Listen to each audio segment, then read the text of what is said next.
Chart ಸ್ಟಾಕ್ಗೆ ತಮಗೆಲ್ಲರಿಗೂ ಸ್ವಾಗತ. ಮಂಗಳವಾರ ಸೆನ್ಸೆಕ್ಸ್ ಅಲ್ಲಿ ಎಕ್ಸ್ಪೈರಿ ಆಗಿತ್ತು. ಯಾವ ರೀತಿಯಾಗಿತ್ತು ಟ್ರೇಡು, ಅದೇ ರೀತಿಯಾಗಿ ನಾಳೆ ಯಾವ ರೀತಿಯಾಗಿರುತ್ತೋ ಹೋಗ್ಬೋದು ಅಂತ ನೋಡ್ತಾ ಹೋಗೋಣ. ಇವತ್ತು ಓವರ್ ಆಲ್ ಡೇ ಸ್ವಲ್ಪ ರೆಡ್ ಅಂತ ಹೇಳ್ಬೋದು, ಹಂಗಂತ ಕಂಪ್ಲೀಟಾಗಿ ರೆಡ್ ಅಂತ ಹೇಳೋಕ್ಕಾಗುತ್ತೆ, ಆ ಥರನೂ ಇಲ್ಲ.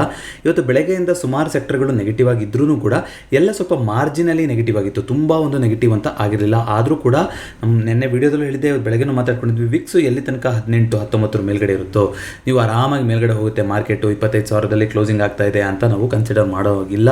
ಯಾವಾಗ ಬೇಕಾದರೂ ಶಾರ್ಪಾಗಿ ಒಂದು ಸೆಲ್ಲಿಂಗ್ ಬರ್ತಾ ಹೋಗ್ಬೋದು ಅಂತ ಮಾತಾಡಿದ್ವಿ. ಇವತ್ತು ಅದನ್ನ ಪ್ರೂವ್ ಮಾಡ್ತು ಮಾರ್ಕೆಟ್ ಕೂಡ, 2 ಸಲ ಅದೇ ಥರ ಅಟೆಂಪ್ಟ್ ಆಯಿತು.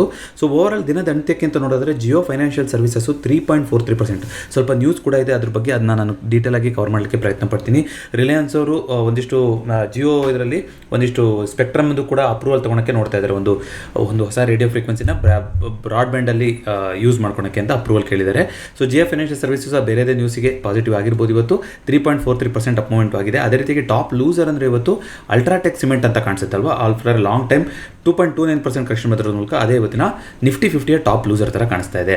ಅದೇ ರೀತಿಯಾಗಿ ನಿಫ್ಟಿ ನೆಕ್ಸ್ಟ್ 15 ಅಂತ ನೋಡ್ತಾ ಬರೋದಾದರೆ ಸೇಮ್ ಎಲ್ಲದರಲ್ಲೂ ಒಂದು ಮಿಕ್ಸ್ ಸೆಂಟಿಮೆಂಟ್, ಅಂದರೆ ತುಂಬ ನೆಗೆಟಿವ್ ಅಂತಲೂ ಇಲ್ಲ, ಹಂಗಂತ ತುಂಬ ಪಾಸಿಟಿವ್ ಅಂತೂ ಇಲ್ಲ, ನೆಗೆಟಿವ್ ಇದ್ದಿದ್ದೇ ಜಾಸ್ತಿ ಇತ್ತು. ಇಂಡಿಗೋದಲ್ಲಿ ಒಂದು ಸುದ್ದಿ ಇದೆ, ಏನು ಅಲ್ಲಿ ಒಂದು ಬ್ಲಾಕ್ ಡೀಲ್ ನಡೀತಾ ಇದೆ ಇವಾಗ 3.4%. ಇಂಡಿಗೋ ಅಂದರೆ ಮತ್ತೆ ಯಾವುದು ಇಂಡಿಗೋ ಪೇಂಟ್ಸ್ ಅಲ್ಲ, ಇದು IndiGo flight, so aviation sector. So ಒಂದು 6,831 ಕೋಟಿದು ಒಂದು ಬ್ಲಾಕ್ ಡೀಲ್ ಆಗ್ಬೋದು. ಗಾಂಗ್ವಾಲ್ ಅನ್ನೋರು ಅವರ ಸ್ಟೇಕ್ ಏನಿತ್ತು ಅದರಲ್ಲಿ 3.4%ನ ಸೆಲ್ ಮಾಡ್ತಾರೆ ಅಂತ ಬಂದಿದೆ.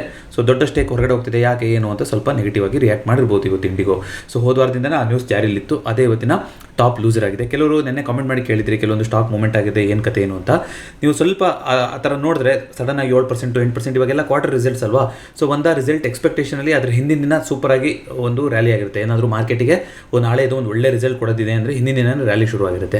ಇಲ್ಲ ಕೆಲವೊಂದು ಏನಾಗುತ್ತೆ, ಮಾರ್ಕೆಟ್ ಅವರ್ಸ್ ಆದಮೇಲೆ ಸಂಜೆ 3:30 ಆದಮೇಲೆ ರಿಸಲ್ಟ್ ಬಂದಿರುತ್ತೆ, ಅದರದ್ದೆಲ್ಲ ಮಾರನೇ ದಿನ ಫುಲ್ ರ್ಯಾಲಿ ಆಗ್ತಾ ಹೋಗುತ್ತೆ. ಸೊ ಆ ಥರನೂ ಕೂಡ ಆಗಿರುತ್ತೆ, ಡಿಪೆಂಡಿಂಗ್ ಅಪಾನ್ ಕಾಮೆಂಟ್ರಿ. ಪ್ಲೇನಾಗಿ ರಿಸಲ್ಟ್ ಚೆನ್ನಾಗಿ ಬಂದರೆ ಮಾರ್ಕೆಟಲ್ಲೂ ಚೆನ್ನಾಗಿ ಮೂವ್ಮೆಂಟ್ ಆಗಿದೆ ಅಂತ ಖಡಾಖಂಡಿತವಾಗಿ ಹೇಳೋಕ್ಕಾಗುತ್ತಾ, ಆಗಲ್ಲ. ಯಾಕೆಂದರೆ ರಿಸಲ್ಟ್ ಚೆನ್ನಾಗಿ ಬಂದಿದ್ರು ಕಾಮೆಂಟ್ರಿ ಅವ್ರು ಏನು ಮ್ಯಾನೇಜ್ಮೆಂಟ್ ಮಾತಾಡ್ತಾರೆ, ಅವರು ಕಾನ್ಫಿಡೆನ್ಸ್ನ ಕೊಡಲಿಲ್ಲ ಅಂದರೆ ಅಲ್ಲಿಂದ ಕರೆಕ್ಷನ್ ಆಗುವಂಥ ಸಾಧ್ಯತೆಯೂ ಜಾಸ್ತಿ ಇರುತ್ತೆ.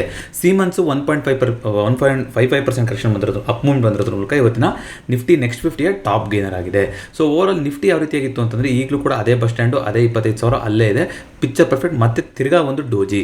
ಸೊ ಹೋದ್ವಾರ ನಾವೇನಂತ ಮಾತಾಡ್ಕೊಂಡಿದ್ವಿ ನೋಡಿ, 2 ದಿನ ಒಳ್ಳೆ ಪಾಸಿಟಿವ್ ಆಗಿ ಮೂವ್ಮೆಂಟ್ ಬಂದಿದೆ, ಎಲ್ಲ ಸರಿ. ಈಗ 25,000 ಅದ್ರ ಮೇಲ್ಗಡೆ 25,200 ಇಲ್ಲೆಲ್ಲ ರೆಸಿಸ್ಟೆನ್ಸು. ವಿಕ್ಸು ಕೂಡ ಮೇಲ್ಗಡೆ ಇದೆ.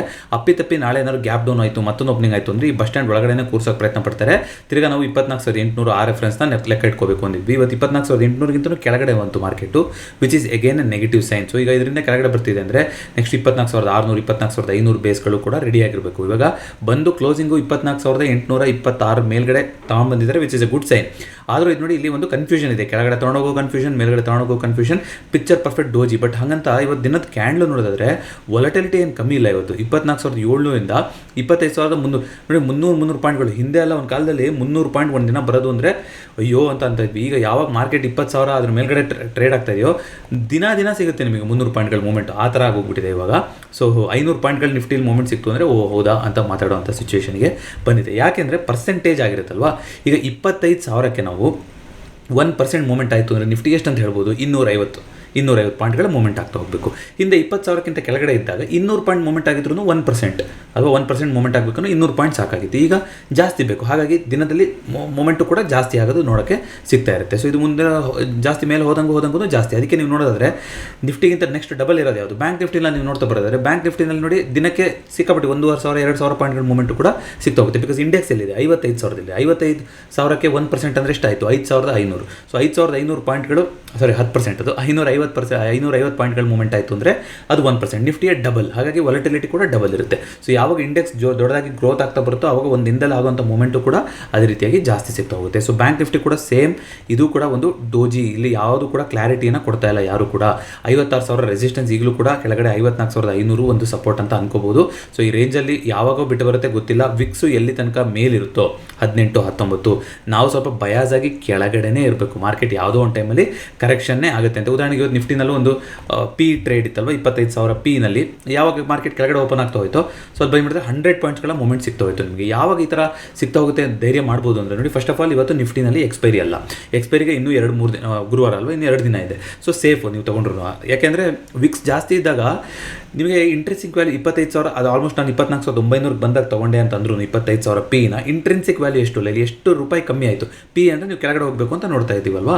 ಸೊ 100 ಪಾಯಿಂಟ್ ಕೆಳಗೆ ಬಂದಿದೆ. 100 ಪಾಯಿಂಟ್ ಕೆಳಗೆ ಬಂದಿದ್ರು ನಾವು ಅದು ರೇಟನ್ನು ನೋಡಿದಾಗ ಸರಿ ಸುಮಾರು 215 216 ನಡೀತಾ ಇತ್ತು. ಅಂದರೆ almost intrinsic value double theta ಇತ್ತು. ಅದು ತೀಟಾ ಅನ್ನೋದು ಯಾವಾಗ ಈ ಥರ ತುಂಬ ವೇಗವಾಗಿ ಆಚೆ ಈಚೆ ಆಗುತ್ತೆ ಅಂದರೆ ಇಂಡಿಯಾ ವಿಕ್ಸ್ಗಳು ತುಂಬ ಮೇಲ್ಗಡೆ ಇದ್ದಾಗ ನೋಡಿ 18 19 ಈ ಥರ ಮಟ್ಟಕ್ಕೆ ಇಂಡಿಯಾ ವಿಕ್ಸ್ ರೀಚ್ ಆದಾಗ ನಮಗೆ ತುಂಬ ಬಬಲ್ ತುಂಬ್ಕೊಂಡಿರುತ್ತೆ. ಸೊ ಹಾಗಾಗಿ ತುಂಬ ಹುಷಾರಾಗಿರಬೇಕು. Especially option sellers range bound trade ಮಾಡೋಕ್ಕೆ ಹೋಗ್ಬಿಡಿ.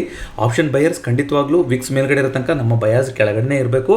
ಬಟ್ ಕ್ವಿಕ್ಕಾಗಿ ಎಕ್ಸಿಟ್ ಮಾಡಿ. ತುಂಬ ತುಳಿಸ್ಕೊಂಡು ಅಕಸ್ಮಾತ್ ರಿವರ್ಸಲ್ ಬಂತು ಅಂತಂದರೆ ತುಂಬ ವೇಗವಾಗಿ ತೀಟಗಳು ಕಳೆದೋಗ್ತಾ ಹೋಗ್ತವೆ, ಎಸ್ಪೆಷಲಿ ಎಕ್ಸ್ಪೈರಿ ಇರೋದು. ಸೊ ಬೆಟರ್ ಏನು ಮಾಡ್ಬೋದು, ಈ ಎಕ್ಸ್ಪೈರಿನ ಬಿಟ್ಟು ನೆಕ್ಸ್ಟ್ ಎಕ್ಸ್ಪೈರಿನಲ್ಲಿ ನೀವು ತೊಗೊಂಡು ಟ್ರೇಡ್ ಮಾಡೋದು. ಆಫ್ಕೋರ್ಸ್ ಕ್ಯಾಪಿಟಲ್ ಜಾಸ್ತಿ ಬೇಕಾಗುತ್ತೆ, ಯಾಕೆಂದರೆ ವಿಕ್ಸ್ ಕೂಡ ಜಾಸ್ತಿ ಇರೋದ್ರಿಂದ ಪ್ರೀಮಿಯಮ್ಗಳು ಊದ್ಕೊಂಡಿರುತ್ತೆ. ನೀವು ತುಂಬ ದೊಡ್ಡ ಕ್ಯಾಪಿಟಲ್ ಬರುತ್ತೆ, ಬಟ್ ಕಂಪ್ಯಾರಿಟಿವ್ಲಿ ಸೇಫ್.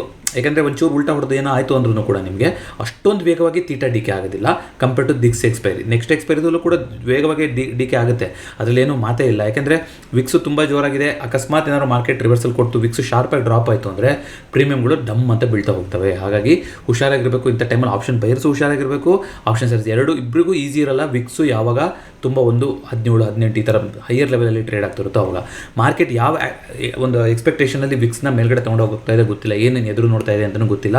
ಆದರೆ ಡೇಟಾ ಬಂದಿತ್ತು ಫಾರಿನ್ ಡೈರೆಕ್ಟ್ FDIಗಳು. FDI ಅನ್ನೋದಕ್ಕಿಂತ ಫಾರಿನ್ FII DI ಮತ್ತು FDI ಬಗ್ಗೆ ಡೆಡಿಕೇಟೆಡ್ ವಿಡಿಯೋ ಮಾಡಿದ್ದೀನಿ. ಅದರಲ್ಲಿ ಫಾರಿನ್ ಡೈರೆಕ್ಟ್ ಇನ್ವೆಸ್ಟ್ಮೆಂಟಿಗೂ ಫಾರಿನ್ ಇನ್ಸ್ಟಿಟ್ಯೂಷನಲ್ ಇನ್ವೆಸ್ಟರ್ಸಿಗೂ ಏನು ಡಿಫ್ರೆನ್ಸ್ ಅನ್ನೋದನ್ನು ಮಾತಾಡಿದ್ದೀವಿ. FIIಗಳಿಗೆ ಇನ್ನೊಂದು ಪದದಲ್ಲಿ ಕರೀತಾರೆ, ಅದನ್ನ FPI ಅಂತ ಕರಿತೀವಿ. ಅದು ಫಾರಿನ್ ಪೋರ್ಟ್ಫೋಲಿಯೋ ಇನ್ವೆಸ್ಟರ್ಸ್ ಅಂತ. ಅವರು FDI ಅಲ್ಲ. FDI ವಿದೇಶ ಹೂಡಿಕೆ ಅಂತಂದರೆ ಯಾವುದೋ ಒಂದು ಸೆಕ್ಟ್ರಲ್ಲಿ, ಇವಾಗ ಗಂಗಾ ಕ್ಲೀನಿಂಗ್ ಅಂತ ಮಾಡೋದ್ರಲ್ಲ, ಅಲ್ಲಿಗೆ ಬಂದು FDI ಹೂಡಿಕೆ ಮಾಡ್ಬೋದು, ರೈಲ್ವೆನಲ್ಲಿ ಹೂಡಿಕೆ ಮಾಡ್ಬೋದು, ಅಗ್ರಿಕಲ್ಚರಲ್ಲಿ ಮಾಡ್ಬೋದು. ಈ ಥರ ಸೆಕ್ಟರ್ ವೈಸಲ್ಲಿ ಬಂದು ಡೈರೆಕ್ಟ್ ಅಥವಾ ಇಂಡೈರೆಕ್ಟ್ ಆಗಿ ಹೂಡಿಕೆ ಮಾಡಿದ್ರೆ ಅದನ್ನ FDI ಅಂತ ಕರಿತೀವಿ. ಬಟ್ FIIಗಳು ನಿಮಗೆ ಪ್ಯೂರ್ ಈಕ್ವಿಟಿನಲ್ಲಿ ಏನು ಬರುತ್ತೆ, FII ಅಥವಾ FPI ಅಂತ ಕರಿತೀವಿ. ಅವ್ರದ್ದು 8 ತಿಂಗಳಲ್ಲಿ ಈಗ ಒಳಹರಿವು ಹೈಯೆಸ್ಟ್ ಆಗಿರೋದು ಅಂತ. ಆಫ್ಕೋರ್ಸ್ ಗೊತ್ತಲ್ವಾ, ನಾವು ಮಾತಾಡ್ತಾ ಬಂದಿದ್ವಿ ಯಾವುದರಲ್ಲಿ ಇತ್ತೀಚೆಗೆ ಆಗಿದ್ದು ನೀವು ಬೆಳವಣಿಗೆ ನೋಡೋದಾದರೆ ಯಾವುದು FIDIಗಳದ್ದು ಡೇಟಾ ಬರ್ತಾ ಇತ್ತಲ್ಲ, FIDIಗಳು ಎಷ್ಟು ತೊಗೊಂಡಿದ್ದಾರೆ, ಎಷ್ಟು ಏನು ಮಾಡಿದ್ದಾರೆ ಅಂತ ನೀವು ಮಂತ್ಲಿ ಕ್ಯಾಂಡಲಲ್ಲಿ ನೋಡ್ತಾ ಬರೋದಾದರೆ ಐ ಥಿಂಕ್ ಮೇ ತಿಂಗಳು ಇದೆ ಫಸ್ಟ್ ಟೈಮ್ ಅವರು ಪಾಸಿಟಿವ್. ಏಪ್ರಿಲಲ್ಲಿ 2,000 ಕೋಟಿ, ಖಾಲಿ 2,000 ಕೋಟಿ ಪಾಸಿಟಿವಲ್ಲಿದ್ದರು ಇಡೀ ತಿಂಗಳು ವಹಿವಾಟು ಮಾಡಿ. ಬಟ್ ಮೇ ತಿಂಗಳಲ್ಲಿ ನೋಡಿ, ಮೇ ತಿಂಗಳು ಇನ್ನೂ 2-3 ದಿನ ಇದೆ, ಬಟ್ ಸದ್ಯಕ್ಕೆ ನೋಡೋದಾದರೆ 12,000 ಕೋಟಿ ಪಾಸಿಟಿವ್. ಈ ಥರ ಮೂಮೆಂಟ್ ಆಗಿರೋದು ಆಫ್ಟರ್ 8 ಮಂತ್ಸ್.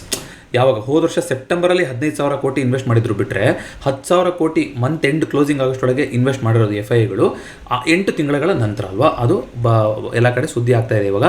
ಕಾರಣ ಏನು ಅಂದರೆ ಪಾಕಿಸ್ತಾನ ಇಂಡಿಯಾದು ಯುದ್ಧನೇ ಜೋರಾಗಿದೆ, ಆಯಿತು ಅನ್ನೋಷ್ಟೊತ್ತಿಗೆ ಒಂದು ಸೀಸ್ ಫೈರ್ ಬಂತು, ಓಕೆ ನಿಲ್ತು ಅಂತ. ಈಗ ಟ್ರೇಡು US ಜೊತೆ ಆಗ್ತಾ ಇರೋವಂಥದ್ದು ಚೆನ್ನಾಗಿ ಆಗ್ಬೋದು ಇಂಡಿಯಾಗೆ ಅನ್ನೋ ಒಂದು ಎಕ್ಸ್ಪೆಕ್ಟೇಷನಲ್ಲಿ FIIಗಳು ಬರ್ತಾ ಇದ್ದಾರೆ ಅಂತ ಸುದ್ದಿ. ನೋಡೋಣ ಉಳಿಸ್ಕೊತಾರೆ ಏನು ಅಂತ. ಇವತ್ತು ವೆರಿ ಮಾರ್ಜಿನಲ್ 26 27 ಬಂದಿಲ್ಲ. ಇದು ನೆನ್ನೆ ನೋಡಿ 136 ಕೋಟಿ ನೆನ್ನೆ ವೆರಿ ಮೈನ್ಯೂಟ್ ಬೈಯಿಂಗ್ ಮಾಡಿದ್ದಾರೆ. ಈ DIಗಳು ಕೂಡ ಬೈಯಿಂಗ್ ಮಾಡಿದ್ರು ನೆನ್ನೆ. ಇವತ್ತು ಏನಾಗಿದೆ ಅನ್ನೋದು ಇನ್ನೂ ಡೇಟಾ ಇಲ್ಲಿ ಕಾಣಿಸ್ತಾ ಇಲ್ಲ, ನಾವು ನೋಡ್ತಾ ಹೋಗ್ಬೋದು. ಅದೇ ರೀತಿಯಾಗಿ ರಿಸಲ್ಟ್ಸ್ ಬಗ್ಗೆ ಬರ್ತೀನಿ. ಸೊ ಬ್ಯಾಂಕ್ ನಿಫ್ಟಿನಲ್ಲಾಗಲಿ ಯಾವುದ್ರಲ್ಲೂ ಕೂಡ ಈಗಲೂ ಕೂಡ ಈ ರೇಂಜಲ್ಲಿದೆ. ಇದನ್ನು ಬಿಟ್ಟು ಇನ್ನೇನು ಹೇಳೋಕ್ಕಿಲ್ಲ. ಈಗ ಏನು ದಿನ ಅದೇನಾ ಅಂತಂದರೆ ಹೌದು, ಇದು ಎಲ್ಲಿ ತನಕ ಬಸ್ ಸ್ಟ್ಯಾಂಡ್ ಒಳಗಡೆ ಇರುತ್ತೋ ಅಷ್ಟೇ ಬಸ್ ಸ್ಟ್ಯಾಂಡ್ ಒಳಗಡೆ ಇರ್ಬೇಕು, ನಾವು ಇನ್ನೇನು ಹೇಳೋಂಗಿಲ್ಲ. ಬಸ್ ಸ್ಟ್ಯಾಂಡ್ ಮುರಿಯೋ ಥರ ಮೂಮೆಂಟ್ ಬಂತು ಅಂದರೆ ಆಗ ಕೆಳಗಡೆ ಬರ್ತಾ ಹೋಗುತ್ತೆ. ಬಟ್ ಇಲ್ಲಿ ನೋಡಿ, ಇಲ್ಲಿ ಏನಾಗಿದೆ, ಬಸ್ ಸ್ಟ್ಯಾಂಡ್ ಪಕ್ಕ ಬಸ್ ಸ್ಟ್ಯಾಂಡ್ ಯಾವುದರಲ್ಲಿ ನಿಫ್ಟಿನಲ್ಲಿ ಯಾರೋ ಹೊಸಬ್ರು ನೋಡ್ತಾ ಇದ್ದಾರೆ ಚಾನಲ್ ಇದು ಏನು ಬಸ್ ಸ್ಟ್ಯಾಂಡ್ ಅಂತಾರೆ, ಏನು ಚಾನಲ್ ಇದು ಅಂತ ಅನ್ಕೋಬೇಕು. ಬಟ್ ನೋಡಿ, ಇಲ್ಲೊಂದು ಬಸ್ ಸ್ಟ್ಯಾಂಡು ಕರೆಕ್ಟಾ. ಈಗ ಎರಡನ್ನೂ ಬೆಲೆ ಕೊಡಬಾರ್ದು ಅಂದರೆ ಮಾರ್ಕೆಟ್ ಏನು ಮಾಡಬೇಕು, ಇವೆರಡನ್ನೂ ಕೊಚ್ಕೊಂಡು ಹೋಗೋ ಥರ ಕ್ಯಾಂಡ್ಲು ಬರುತ್ತಾ ಗೊತ್ತಿಲ್ಲ. ಅಂದರೆ ಒಂದೇ ದಿನದಲ್ಲಿ ಅಷ್ಟು ಬರೋಲ್ಲ, ಬಟ್ ಆ ಥರ ಒಂದು ದೊಡ್ಡ ಕ್ಯಾಂಡ್ಲು ಬರೋಂಥ ಸಾಧ್ಯತೆ ಇರುತ್ತೆ. ಅವಾಗ 24,000 ಕೂಡ ಬೆಲೆ ಇಲ್ಲ ಅಂತ ಕೆಳಗಡೆ ಹೋಗಬೇಕು. ಆ ಥರ ಮೂಮೆಂಟ್ ಆಗುತ್ತಾ ಏನು ಕತೆ, ಯಾಕಂದರೆ ಇಲ್ಲೂ ಪಾಸ್ ಆಗಿತ್ತು ನೋಡಿ, ಇಲ್ಲಿ ಇಷ್ಟು ದೊಡ್ಡ ಪಾಸ್ ಆಗಿತ್ತು ಅಂದರೆ ಇಲ್ಲಿ ಮಾರ್ಕೆಟ್ ಮೂಮೆಂಟ್ ಕೊಟ್ಟು ಮೇಲ್ಗಡೆ ಹೋಗಬೇಕಾಗಿತ್ತು. ಆದರೆ ಅಷ್ಟು ಸುಲಭ ಇಲ್ಲ, ಮತ್ತೆ ಇಲ್ಲಿ ಪಾಸ್ ಆಗ್ತಾ ಇದೆ, ಹಿಂದೆ ರೆಸಿಸ್ಟೆನ್ಸ್ಗಳು ಕಾಣಿಸ್ತಾ ಇದೆ. ಸೊ ಎರಡು ಪಕ್ಕ ಬಸ್ ಸ್ಟ್ಯಾಂಡ್ ಆದಾಗ ತುಂಬ ಹುಷಾರಾಗಿರ್ಬೇಕು. ನಾವು ಏನು ಬೇಕಾದರೂ ಮಾಡುವಂಥ ಸಾಧ್ಯತೆ ಇರುತ್ತೆ. ವಿಕ್ಸು ಕೂಡ ಹೈ ಇರೋದ್ರಿಂದ ಇಲ್ಲಿಂದ ಒಂದು ಶಾರ್ಪ್ ಕರೆಕ್ಷನ್ ಬಂದರೂ ಯಾವುದೇ ಆಶ್ಚರ್ಯ ಇಲ್ಲ. ಆ ಶಾರ್ಪ್ ಕರೆಕ್ಷನ್ನು ಈ ಗ್ಯಾಪನ್ನು ಫಿಲ್ ಮಾಡುತ್ತಾ ನನಗೆ ಗೊತ್ತಿಲ್ಲ, ಇದು ತುಂಬ ಕೆಳಗಡೆ ಗ್ಯಾಪ್ ಆಯ್ತಿದ್ದು. ಬಟ್ ಅಟ್ಲೀಸ್ಟ್ ಆ ಥರ ಏನಾದ್ರು ಶಾರ್ಪ್ ಕರೆಕ್ಷನ್ ಬಂತು ಅಂದರೆ 24,000 ಅಂದರೆ ಈಗಿರೋದ್ರಿಂದ ಒಂದು 800 ಪಾಯಿಂಟ್ಗಳ ಕರೆಕ್ಷನ್ ಅಂತೂ ಖಂಡಿತ ಆಗುವಂಥ ಸಾಧ್ಯತೆ ಇದೆ. ಆಗುತ್ತೆ ಅಂತ ಆನ್ಸ್ಪೆಕ್ಟ್ ಮಾಡೋದು ಬೇಡ. ಬಸ್ ಸ್ಟ್ಯಾಂಡಿಂದ ಬಂದರೆ ಎಲ್ಲದೂ ನಿರ್ಧಾರ ಆಗ್ತಾ ಹೋಗುತ್ತೆ. ಆದರೆ ವಿಕ್ಸು ಜಾಸ್ತಿ ಇರೋ ತನಕ ಸ್ವಲ್ಪ ನಮ್ಮ ಬಯಾಸು ನೆಗೆಟಿವ್ ಕಡೆಗೆ ಇರ್ತಾ ಹೋಗಬೇಕು. ಅದೇ ರೀತಿ ವರ್ಕ್ ಆಗ್ತಾ ಹೋಗುತ್ತೆ. ಅದೇ ರೀತಿಯಾಗಿ ಬ್ಯಾಂಕ್ ನಿಫ್ಟಿನೂ ಕೂಡ ಅಷ್ಟೇ ನೋಡಿ, ಇಲ್ಲಿ ಸ್ಟ್ರೆಂತ್ ಇಲ್ಲ, ಕ್ಲೀನಾಗಿ ಕಾಣಿಸ್ತಾ ಇದೆ, ಒದ್ದಾಡ್ತಾ ಇರೋದು, ಸ್ಟ್ರಗಲ್ ಮಾಡ್ತಾ ಇರೋಂಥದ್ದು. ತಿರ್ಗಾ 54,000 ಟ್ರೆಂಡ್ ಲೈನ್ ತಗೊಂಬಂದು ಟೆಸ್ಟ್ ಮಾಡ್ತಾ ಏನೋ ಅನ್ನೋದನ್ನು ನೋಡ್ತಾ ಹೋಗೋಣ. ಅದೇ ರೀತಿಯಾಗಿ ಗೋಲ್ಡು ಅದು ಕೂಡ ಬಿಟ್ಕೊಡ್ತಾ ಇಲ್ಲ ನೋಡಿ. ಗೋಲ್ಡು ಈ ಝೋನ್ ಏನಿದೆ ಅಲ್ಲೇ ಇದೆ, ಅದ್ರ ಮೇಲ್ಗಡೆನೇ ಇದೆ. ಸೊ ಮಾರ್ಕೆಟು ಇಷ್ಟೆಲ್ಲ ಮೇಲ್ಗಡೆ ಹೋಗಿತ್ತು ಅಂತಂದರೆ ಗೋಲ್ಡ್ ಸೀದಾ ಕರೆಕ್ಷನ್ ಆಗಬೇಕಾಗಿತ್ತಲ್ಲ. ಗೋಲ್ಡ್ ಯಾಕೆ ಕರೆಕ್ಷನ್ ಆಗ್ತಾ ಇಲ್ಲ, ಗೋಲ್ಡ್ ಇನ್ನೂ ಹೈ ಲೆವೆಲಲ್ಲೇ ಉಳ್ಕೊಳ್ತಾ ಇರೋದು ನೋಡೋದಾದರೆ ಮಾರ್ಕೆಟಿಗೆ ದಾರಿ ಅಷ್ಟು ಸುಲಭ ಇಲ್ಲ ಅನ್ನೋದು ಗೊತ್ತಾಗ್ತಾ ಇದೆ, ನೋಡೋಣಂತೆ. ಅದೇ ರೀತಿಯಾಗಿ ಸಿಲ್ವರು ಸೇಮ್, ಇದು ಕೂಡ ಅದೇ ಲೆವೆಲ್, ಏನು ಕೂಡ ಮೂಮೆಂಟ್ ಆಗ್ತಾ ಇಲ್ಲ. ನಿನ್ನೆ ಕೂಡ ಹೇಳಿದ್ದೆ ಎಚ್ಚರಿಕೆ ಹೆಜ್ಜೆ ಇಡ್ತಾ ಇದೆ ಅಂತ. ಇವಾಗಲೂ ನೀವು ನೋಡಿ ಆಲ್ಮೋಸ್ಟ್ ಸೇಮೇ ಇದೆ ಥಿಯರಿ. ಬಟ್ USD INR ಕೆಳಗಡೆ ಬಿದ್ದಿತ್ತು, ತಿರ್ಗಾ ಮೇಲ್ಗಡೆ ಹೋಯ್ತು ಇವತ್ತು ಒಂದು 30 ಪೈಸೆ. ಬ್ಯಾಂಕ್ ನಿಫ್ಟಿಗೆ ಇದು ಒಳ್ಳೆ ಸೂಚಕ ಅಲ್ಲ, ಇಲ್ಲಿ ಹ್ಯಾಮರ್ ಮಾಡಿ ಹೋಗಿರೋದು. ಹಾಗಾಗಿ ಏನೇ ಕೆಳಗಡೆ ಬಂದರೂ 84 ತಿರ್ಗಾ ಬಿಟ್ಟು ಕೆಳಗಡೆ ಬರೋ ತನಕ ತುಂಬ ಏನು ಕೆಳಗಡೆ ಬಂತು ಅಂತ ನಾವು ಹೇಳೋಕ್ಕೆ ಆಗೋದಿಲ್ಲ. ಯಾವುದು USD ಮತ್ತು ಡಾಲರ್ ಅಂದರೆ ಒಂದು ಡಾಲರಿಗೆ ಎಷ್ಟು ರೂಪಾಯಿ ಸಿಗುತ್ತೆ ಅನ್ನೋದು ಅದು. ಅದನ್ನು ಬಿಟ್ಟು ಅಂತ ನೋಡಿದ್ರೆ ಕ್ರೂಡ್ ಆಯಿಲು ಈ ವೀಕ್ಲಿ ಕ್ಯಾಂಡಲಲ್ಲಿ ಮತ್ತೆ ಡೋಜಿ ಮಾಡೋ ಥರ ಕಾಣಿಸ್ತಾ ಇದೆ. ಐ ಥಿಂಕ್ ಮೇ ತಿಂಗಳು ಎಕ್ಸ್ಪೈರಿ ಮುಗಿದೋಗಿದೆ, ಆಲ್ರೆಡಿ ಜೂನ್ ಕಾಂಟ್ರಾಕ್ಟಲ್ಲಿ ಇದ್ದೀವಿ. ನನ್ನ ಪ್ರಕಾರ ಕ್ರೂಡಲ್ಲಿ ಒಂದು ಜಂಪು ಪೆಂಡಿಂಗ್ ಇದೆ, ತಿರ್ಗಾ ಒಂದು 5600 ಈ ಲೆವೆಲ್ಗೆ ಸದ್ಯದಲ್ಲೇ ಒಂದು ಜಂಪನ್ನು ಕೊಡ್ತಾರೆ. ಯಾಕೆಂದರೆ ಇಲ್ಲಿ ಒಂದು ಇನ್ವರ್ಸ್ HNS ಅಂತ ಹೇಳೋಕ್ಕಾಗಲ್ಲ, ಬಟ್ ಇದೊಂದು ನೆಕ್ಲೈನ್ ಅಂತ ನೀವು ಅನ್ಕೋಬೋದು. ಇಲ್ಲಿ ಒಂದು ಸಣ್ಣದಾಗಿ ಈ ಥರ ಮೂವ್ಮೆಂಟ್ ಮಾಡ್ತಾ ಇದೆ, ಅಂದರೆ ಇಲ್ಲಿ ಒಂದು ಸಪೋರ್ಟ್ ಬಿಲ್ಡಪ್ ಆಗೋ ಥರದ್ದು ಕಾಣಿಸ್ತಾ ಇದೆ. ಸೊ ಎಲ್ಲಿ ತನಕ 5200 ಸಪೋರ್ಟೆಡ್ ಆಗಿರುತ್ತೋ ಅಲ್ಲಿ ತನಕ ನಾನು ಸ್ವಲ್ಪ ಪಾಸಿಟಿವ್ ಆಗೇ ಇರ್ಬೋದು ಜೂನಿಗೆ ಅಂತ ಅನ್ಕೊತಾ ಇದ್ದೀನಿ ಕ್ರೂಡಲ್ಲಿ. ಸೊ ಒಂದು ಮೂಮೆಂಟ್ ಕೊಡ್ತಾ ಹೋಗ್ಬೋದು, ಒಂದು 200-300 ಪಾಯಿಂಟ್ಗಳ ಮೂಮೆಂಟು ಈ ಸಲ ಕೊಡುವಂಥ ಸಾಧ್ಯತೆ ಇದೆ ಕ್ರೂಡು. ಆವಾಗ 5600ಕ್ಕೆ ತಿರ್ಗಾ ಟೆಸ್ಟ್ ಆಗೋಕ್ಕೆ ಹೋಗುವಂಥ ಸಾಧ್ಯತೆ ಇದೆ, ನೋಡೋಣ ಯಾವ ರೀತಿ ಆಗುತ್ತೆ ಅಂತ. ಕಾಪರು ಬಂತು, ಟೆಸ್ಟ್ ಲೈನ್ ಆಯಿತು, ಕೆಳಗಡೆ ಬಂತು ನೋಡಿ. ಹೋಗೋದಾದರೆ ಇವಾಗ ಹೋಗಬೇಕು, ಆಲ್ ಟೈಮ್ ಐ ಮತ್ತೊಂದು ಏನೇ ಮಾತಾಡೋದಾಗಿದ್ರು ಕೂಡ. ಬಟ್ ಅಂಥ ಕ್ಯಾಂಡಲ್ಗಳು ಕ್ಲೋಸಿಂಗ್ ಆಗಿಲ್ಲ, ನೋಡೋಣ ಇಲ್ಲಿಂದ ಏನಾದ್ರು ಆ ಥರ ಮೂಮೆಂಟ್ ಬರುತ್ತಾ ಅಂತ. ಬಟ್ ಈ ಒಂದು ಬಸ್ ಸ್ಟ್ಯಾಂಡ್ ಇದೆ, ಇನ್ನೂ ಬಿಟ್ಟು ಹೋಗೋಕ್ಕಾಗಿಲ್ಲ, ಅದರೊಳಗಡೆ ಇದೆ ಇನ್ನೂ. ಬಟ್ ಇಟ್ಸ್ ಗುಡ್, ಈ ಲೆವೆಲ್ನ ಬಿಟ್ಟು ಮೇಲ್ಗಡೆ ಕ್ಲೋಸಿಂಗ್ ಆಗ್ತಾ ಇರೋದು. ನಿನ್ನೆ ಕ್ಲೋಸಿಂಗ್ ಆಗಿತ್ತು, ಇವತ್ತು ಕ್ಲೋಸಿಂಗ್ ಆಗುತ್ತಾ ಏನೋ ಅನ್ನೋದು ನೋಡಬೇಕು. ಆ ಥರ ಆಯಿತು ಅಂದರೆ ಒಂದು ಮೂಮೆಂಟ್ ಬರುತ್ತೆ, ತಿರ್ಗಾ ಒಂದು 900 ತನಕ ಒಂದು ಮೂಮೆಂಟು ಕಾಪರಲ್ಲಿ ಬರುವಂಥ ಸಾಧ್ಯತೆ ಇರುತ್ತೆ.